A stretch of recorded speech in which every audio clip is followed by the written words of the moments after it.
opsi menuju paru-paru. Sekarang Pak, opsi di dalamnya itu yang paling depan ya Pak. Itu apaan bang? Ini namanya buruk itu. Terus itu ada kelebir dan kelebihan itu apaan? Itu namanya buruk. Biar debu atau partikel yang tadi butuh di paru-paru bisa nempel di buruk. Nanti betulnya bakalan jadi upil. Oh gitu. Iya Bang. Yuk kita lanjut lagi Pak. Sekarang kita akan direkam hidung Bang. Kenapa Bang? Ada bulu juga. Namanya siapa? Lebih halus. Ini fungsinya memfilter partikel yang lebih kecil yang nggak tertangkap sama bulu hidung yang sebelumnya Bang. Di sini tempat yang kita lagi angetin, dilematin sama disaring sebelum ke paru-paru. Diangetin? Lu pikir sayur apa diangetin? Bahasa doang Bang, biar gampang diingat. Serah lu ah. Ya udah Bang, kita lanjut lagi. Kita naik lift aja Bang, biar cepat.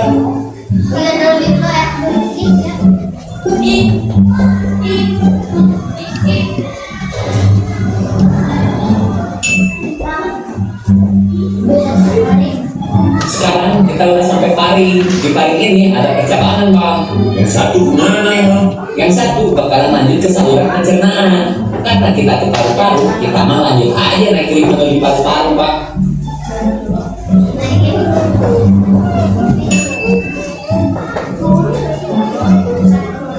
Sekarang kita ada di laring atau bisa disebut kotak suara. Wih, kotak suara kayak pemilu aja pakai kotak suara. Iya Bang, bedanya kalau ini bisa menghasilkan suara, kalau yang itu menampung suara. Jadi laring itu tempat udara diolah menjadi suara Bang. Oh gitu. Kalau itu kayak daun perasaan bang. Itu epiglotis. Jadi waktu si bos dalam sesuatu, itu pintu bakal tutup jalur ke saluran pernapasan. Oke Bang, kita lanjut lagi ya Bang.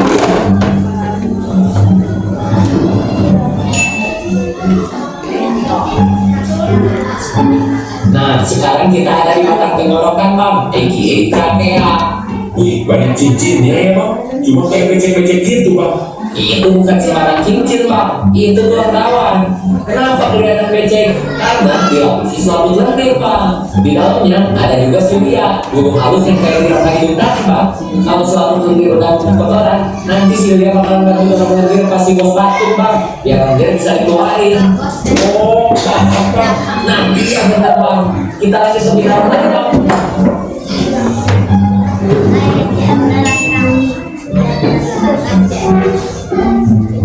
Sekarang kita ada di bronkus Bang, udah dapat paru-paru. Di sini jaraknya cuma Bang, yang satu ke paru-paru kanan, yang satu ke paru-paru kiri. Oh, jadi nanti dari yang masuk pakai bagi dua ya? Satu ke kanan, satu ke kiri. Benar, pintar juga sih Abang. Sebelum kita masuk ke paru-parunya, gua jelasin dikit ya Bang tentang paru-paru. Boleh, boleh bang. Paru-paru kan ada dua Bang, kanan sama kiri. Nah, yang kanan itu secara volume lebih besar daripada paru-paru kiri. Tapi kalau dari segi panjang, dia lebih ceper dari paru-paru kiri. Kok bisa gitu bang? Soalnya di bawah paru-paru kanan harus ada ruang untuk menyimpan hati Bang. Hati yang terluka bukan bang? Hati. Nah, ini ada yang dikit apa Bang? Maaf, serius. Lanjut lagi kan gitu. Iya. Sampai di situ tempatnya tumbuh Bang. Ada dia bang. Tadi mereka enggak. Karena dia tahu diciptain udah kayak gitu. Nah, di dalam paru-paru ini ada bronkiolus Pak. Di ujung bronkiolus ada alveolus. Itu yang alveolus. Sebelum kita ke alveolus, kita lewat bronkiolus dulu. Bentar bang. Gua perhatiin. Saya datang ya bang. Benar Bang, anggap aja ini peluang. Misalnya bronkiolus sama alveolus kaki kecil. Oh, paham bang. Di Alveolus kayak ada kayak gitu bang. Itu pembuluh darah kecil kapiler Bang. Gue jelasin dalam alveolusnya Bang. Kita langsung aja ke alveolus sekarang. Kita sekarang udah ada di dalam alveolus Bang. Ya apa itu bang? Gua masuk dia keluar aja. Benci gitu bang. Itu tadi namanya karbon dioksida Bang. Bukan benci dia. Memang di sini tempat kalian tuh terposisi. Bak oksigen masuk, karbon dioksida keluar. Dia keluar lewat saluran yang tadi kita lewatin Bang. Oh gitu. Gua kira benci sama gua. Nah, apa yang tadi abang tanya pas di luar, gua jelasin sekarang ya. Yang biru namanya arteria pulmonar. Dia membawa darah yang miskin oksigen Bang. karbon dioksida nanti keluar dari situ terus masuk ke alveolus. Jadi gua nggak bisa lewat situ dong. Nggak bisa bang. Kalau kita nanti lewat yang merah bang, namanya fenopulmonal. Itu yang bawa darah kayak oksigen. Oh, Dia bang gua anterin ke sana. Nah, kita tunggu di sini aja. Ntar ada transi hemoglobin bang. apaan itu bang? Itu nanti yang bakal ngatur bang oksi ke jantung. Udah datang coba, gua cuma bisa terus sampai sini ya bang. Oke deh, makasih ya. Bang, bayar dulu bang.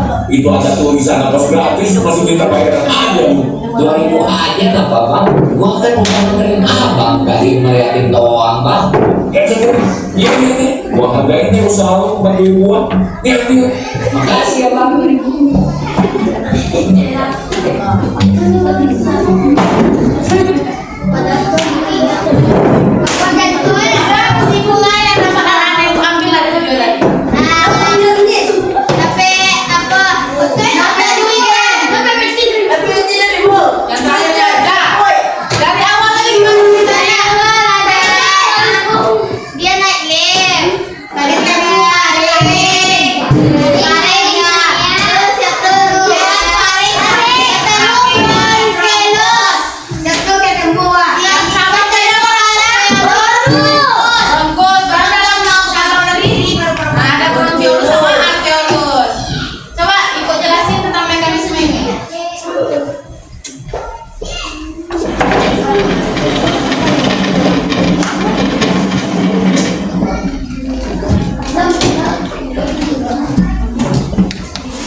Tarik nafas. Coba.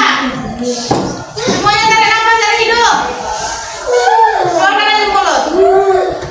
Yang kalian hirup itu adalah O2 atau oksigen. Sedangkan yang kalian keluarkan CO2 atau karbon dioksida. Ya, CO2. Nah, saat menarik nafas, otot diafragma mengalami kontraksi. Di mana diafragma? Di antara rongga perut dan rongga dada. Berarti di sini. Udara masuk melalui hidung menuju paru-paru. Kotoran akan disaring saat melewati hidung. Di mana kotoran disaring? Makanya itu jadilah upil. Lanjut kedua, ada pertukaran antara oksigen dan karbon dioksida. Oksigen dan karbon dioksida tadi yaitu ketika kita menghirup udara oksigen, kita mengeluarkan karbon dioksida. Jadi nggak bisa kita sama-sama menelan oksigen atau karbon. Jadi dia bertukar di dalam tubuh. Selanjutnya membuang napas yang anak ibu sudah lakukan tadi. Setelah terjadi pertukaran gas oksigen dan karbon dioksida, napas akan dihembuskan. Otot diafragma akan berelaksasi. Mana diafragma tadi? Di mana? Goyang dia. Di bawah dada, di atas perut. Otot diafragma akan relaksasi, paru-paru mengembis dan gas karbon dioksida dikeluarkan melalui mulut atau hidung. Nah,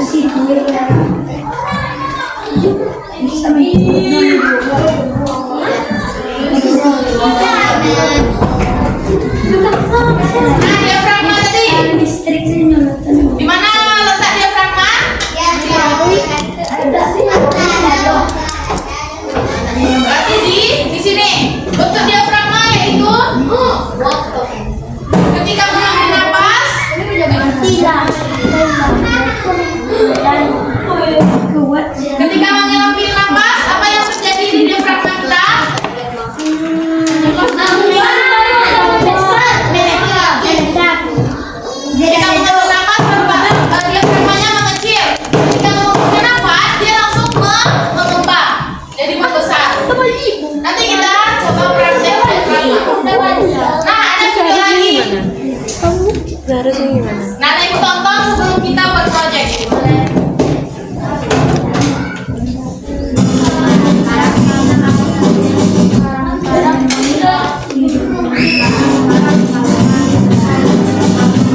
Selamat datang di channel Guru IPA. Pada kesempatan kali ini kita akan membahas mengenai mekanisme pernapasan manusia, frekuensi pernapasan, dan volume pernapasan. Mekanisme pernapasan manusia. Pada saat kita bernapas berlangsung dua mekanisme, yaitu menghirup udara atau inhalasi atau inspirasi, dan menghembuskan udara atau ekshalasi atau aspirasi, yang melibatkan pertukaran udara antara atmosfer dengan alveolus paru-paru. Pada saat membuka mekanisme pernapasan terjadi kerjasama antara otot dada, tulang rusuk, otot perut, dan diafragma. Diafragma adalah otot yang terletak di antara rongga dada dan otot perut. Pada saat inspirasi, diafragma dan otot dada berkontraksi, volume rongga dada membesar, paru-paru mengembang, dan udara masuk ke paru-paru. Pada saat ekspirasi, diafragma dan otot dada merelaksasi, volume rongga dada kembali normal, paru-paru kembali normal, dan udara keluar dari paru-paru. Satu kali pernapasan terdiri atas satu kali inspirasi dan satu kali ekspirasi. Berdasarkan aktivitas otot-otot pernapasan, bernapas dengan membesarkan dan mengecilkan volume rongga dada disebut pernapasan dada. Begitu juga jika kita membesarkan dan mengecilkan volume rongga perut disebut pernapasan perut. Frekuensi pernapasan. Pada umumnya manusia dapat bernapas sekitar 17.000 kali dalam sehari. Faktor yang mempengaruhi frekuensi pernapasan antara lain: yang pertama, umur. Pada umumnya, semakin bertambah umur seseorang, maka semakin rendah frekuensi pernapasannya. Hal ini berhubungan erat dengan makin berkurangnya proporsi kebutuhan energinya. Yang kedua, ada jenis kelamin. Pada umumnya, laki-laki lebih banyak bergerak, sehingga lebih banyak memerlukan energi. Kebutuhan oksigen dan produksi karbon dioksida pada laki-laki juga lebih tinggi. Hal ini menunjukkan bahwa proses metabolisme pada laki-laki jauh lebih tinggi daripada perempuan. Yang ketiga, ada suhu tubuh. Semakin tinggi suhu tubuh, maka semakin cepat frekuensi pernapasannya. Hal ini terjadi karena adanya peningkatan proses metabolisme di dalam tubuh, sehingga diperlukan peningkatan pemasukan oksigen dan pengeluaran karbon dioksida. Yang keempat, ada posisi tubuh. Posisi tubuh sangat berpengaruh terhadap frekuensi pernapasan. Hal ini berkaitan dengan beban yang harus ditanggung oleh organ tubuh. Pada saat posisi tubuh berdiri, otot-otot kaki akan berkontraksi untuk menghasilkan tenaga yang dibutuhkan tubuh untuk tetap tegak berdiri. Sedangkan pada saat posisi tubuh duduk atau berbaring, beban berat tubuh disangga oleh sebagian besar tubuh, sehingga tubuh tidak membutuhkan banyak energi. Dengan demikian, frekuensi pernapasannya rendah. Dan yang kelima adalah kegiatan atau aktivitas tubuh. Orang yang melakukan aktivitas memerlukan lebih banyak energi dibandingkan dengan orang yang tidak melakukan aktivitas seperti berjalan atau hiburan. Ketika tubuh melakukan banyak energi, maka tubuh perlu lebih banyak oksigen sehingga frekuensi pernapasan meningkat. Volume pernapasan. Volume udara yang digunakan dalam proses pernapasan ada beberapa macam. Di antaranya, yang pertama ada volume tidal, yaitu volume udara yang keluar masuk paru-paru saat tubuh melakukan inspirasi atau ekspirasi biasa. Volumenya sekitar 500 ml. Yang kedua, ada volume cadangan ekspirasi, merupakan volume udara yang masih dapat dikeluarkan secara maksimal dari paru-paru setelah melakukan ekspirasi biasa. Volume cadangan ekspirasi sekitar 1.500 ml. Yang ketiga, ada volume cadangan inspirasi, yaitu volume udara yang masih dapat dimasukkan ke dalam paru-paru setelah melakukan inspirasi seperti biasa. Volume cadangan inspirasi sekitar 1.500 ml. Yang keempat, ada volume residu, yaitu volume udara yang masih tersisa di dalam paru-paru meskipun telah melakukan ekspirasi secara maksimal. Volumenya sekitar 1.000 ml. Yang kelima, ada istilah yang disebut sebagai kapasitas vital paru-paru, yaitu total dari volume tidal ditambah volume cadangan ekspirasi ditambah volume cadangan inspirasi. Kapasitas vital paru-paru sekitar 3.500 ml. Yang keenam, ada istilah kapasitas total paru-paru, yaitu volume udara yang dapat ditampung secara maksimal dalam paru-paru. Volume kapasitas total paru-paru yaitu volume kapasitas vital paru-paru ditambah volume residu.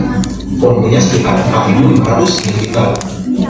Terima kasih sudah menonton video ini. Jangan lupa untuk mendukung channel ini dengan menekan tombol subscribe. Ngantuk. Iya. Mau es perigi.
pasti seperti ini. Dan isolasi mulai melakukan ini alat pembangunan tidak sampai hati-hati ya.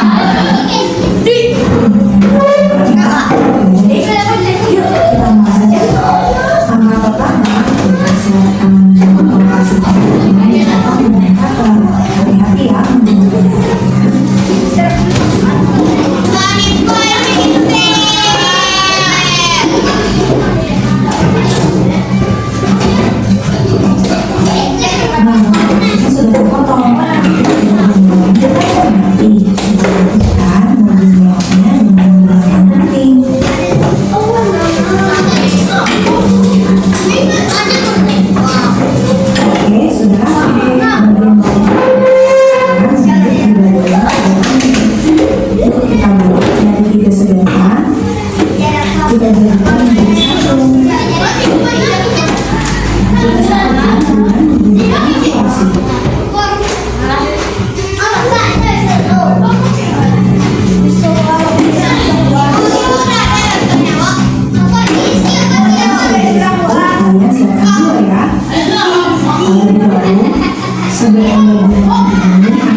Karena bagian cabang kurang panjang, ya,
lalu bagian berikutnya akan kita tutup dengan pasisi dulu seperti contoh ini. Perhatikan cara ibu menggunakan bentuk posisinya, lalu diaplikasikan dengan bentuk yang sudah ada telah.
Sama nasi wak.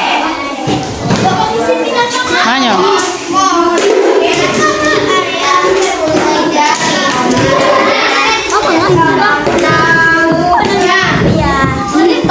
Tampang, weh, tampang.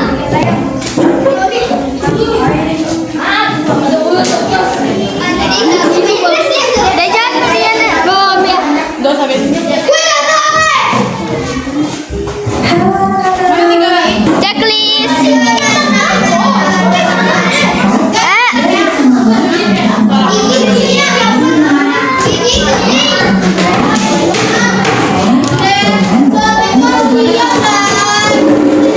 Salah anak-anak.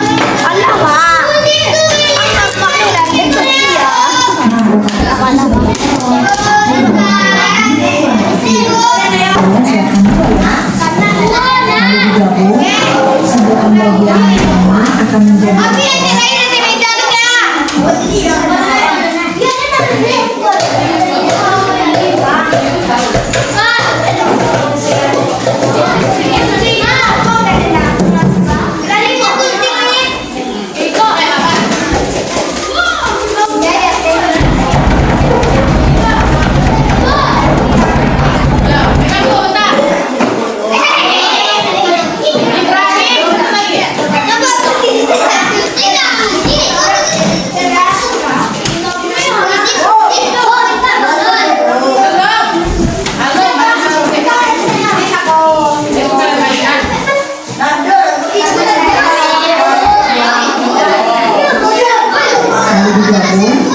sebuah pembagian ini akan menjadi satria. Lalu ini cabangnya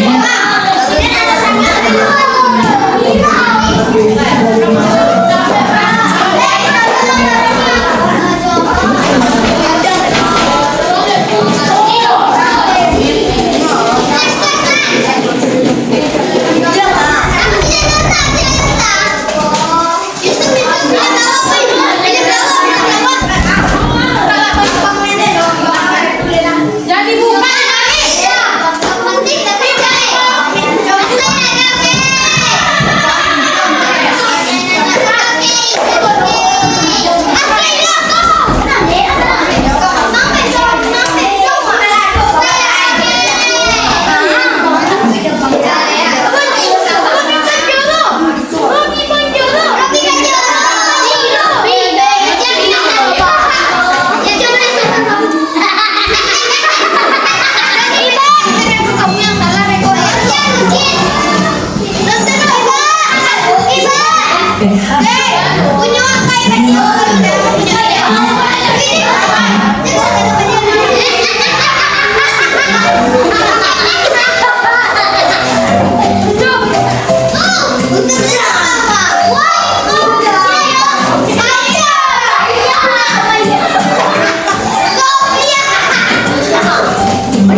Dia bukan di panjang.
sendiri total yaitu menggunakan balon terlebih dahulu. Ini penting dilakukan supaya balon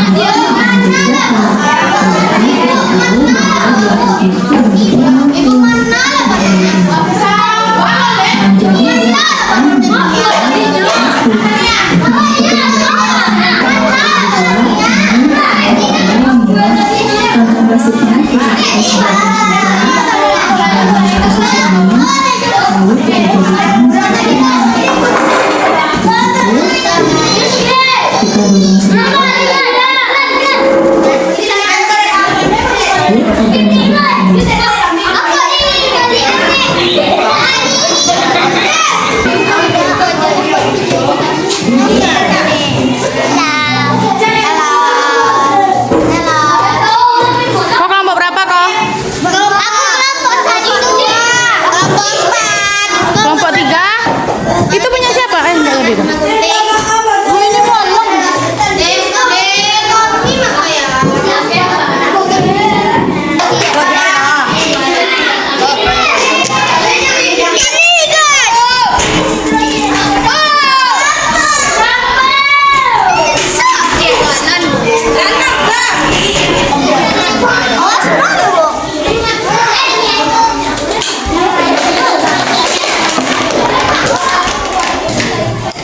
Jangan sampai ada lubang.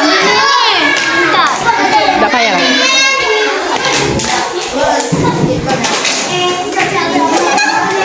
Kelompok 4.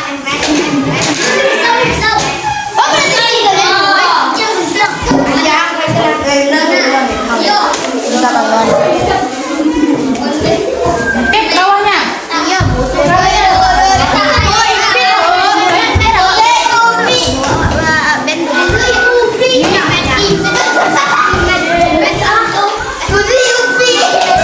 Anak-anak saya sudah hebat karena sudah pertemuan 2. Selanjutnya siklus 2 kerja sendiri ya anak-anak. Tanpa ibu lagi. Ada anak saya bersedih. Anak saya bersedih. Bergabunglah kamu sama saya. Raska. Kalau kalian 2 bulan nih, nengokin aja dah. 5 menit lagi. Jadi 5 menit lagi janjian. Ayo kita lagi kelompok 1, 2, 3 udah. 4 dikit lagi 5.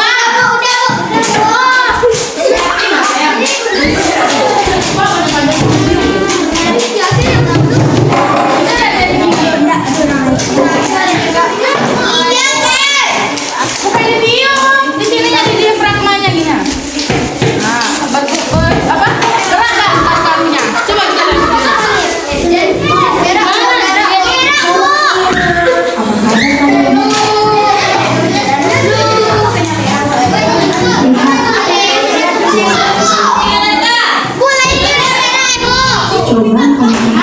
Kalau di plastiknya itu berat dari bawah, berarti kalian udah berhasil membuat produknya.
itu.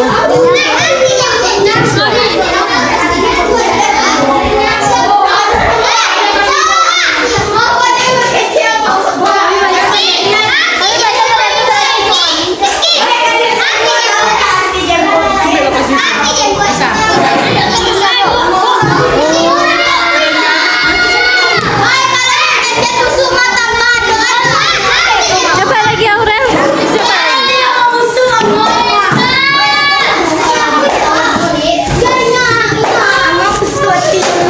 Mantap, juara 1.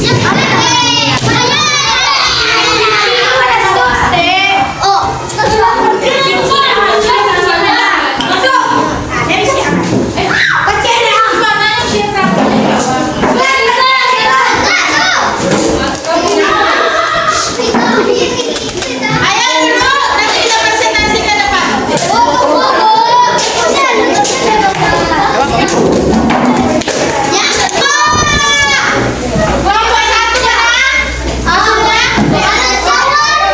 Ya waktunya habis dari siapa yang mau tampil?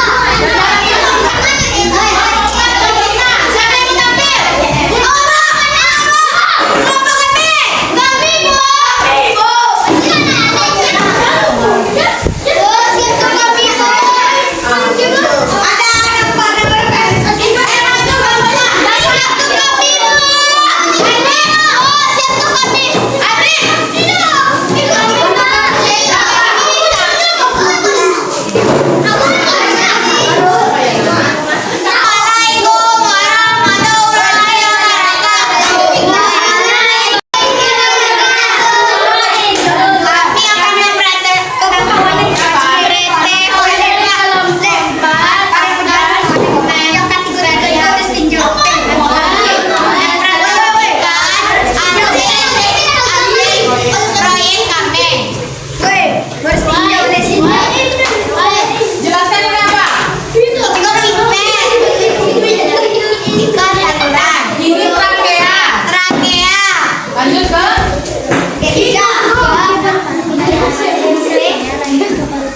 yang bersama namanya Bron. Lanjut. Yang lainnya apa? Terus ini apa? Nama mereka tadi? Saya sering maju di proyek aku sering. Coba kalau dia di kalau paru-parunya bergerak berarti berfungsi. Coba yang di bawah.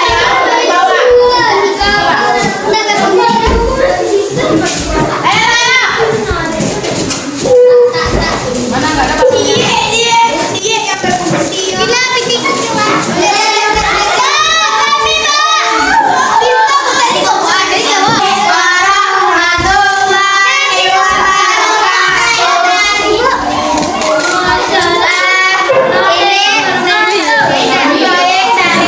Kelompok kami. Kelompok 2. Ini dan ini trakea. Ini monton atau daging. Di cabangnya ini namanya apa? Yang cabangnya. Dan ini paru-paru. Terus di bawah apa? Yang nanti bisa kebun-kebun.